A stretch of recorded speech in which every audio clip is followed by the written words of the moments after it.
If you graph out grades that people are getting in some school, undergraduate school, medical school, law school, if you graph those grades out as a function of the test scores the students had when they came in, the SAT, the GRE, the MCAT, so on, if you, so you've got students arrayed as to each level of, let's say, LSAT score, and now you're looking at what grades they get in law school after that, you see something pretty interesting, which is that generally speaking, not as strongly as you might expect, but generally speaking, students who get higher test scores tend to get higher subsequent grades. But when you break out those curves by group, you see something interesting. I saw this with regard to undergraduate grade point average at the University of Michigan as a function of the SAT scores students had when they came in. That's where I first saw this. And what I noticed was something very powerful, which is that every level of SAT score that students had when they came in, at every single level, African American students were getting lower grades at Michigan than other students with the same scores. And that's what was confusing and puzzling. If they've got the same scores, roughly the same preparation for that level of schooling, shouldn't they be getting the same grades?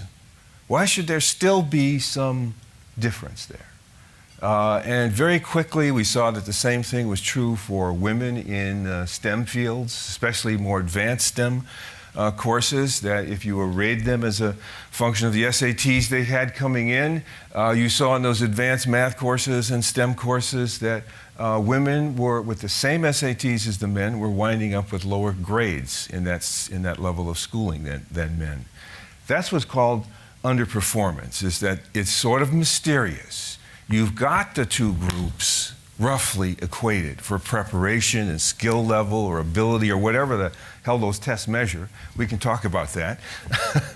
But you've got them roughly equated for all that stuff, but still groups whose intellectual abilities are negatively stereotyped in the broader society are winding up with lower subsequent performance.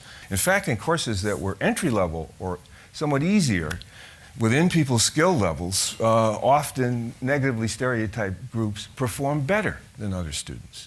But when that work got more difficult, frustrating, that's when you saw this underperformance phenomenon. Well, I'll spare you a lot of time and effort. Our answer is that at least a significant part of this underperformance is caused by the phenomenon of stereotype threat. That's the idea. It was a concept born as an explanation for this underperformance stuff. And stereotype threat, though, turns out to be a quite general phenomenon. It's any time you are in a situation or you are doing something for which a negative stereotype about one of your identities is relevant, then you know that you could be seen or treated or judged in terms of that negative stereotype. And if what you're doing is important to you, then the prospect of being negatively stereotyped that way is upsetting, distracting, and can interfere with your functioning right there in the immediate situation, and can affect your decision-making about wanting to stay in a whole domain of life where you feel that extra pressure.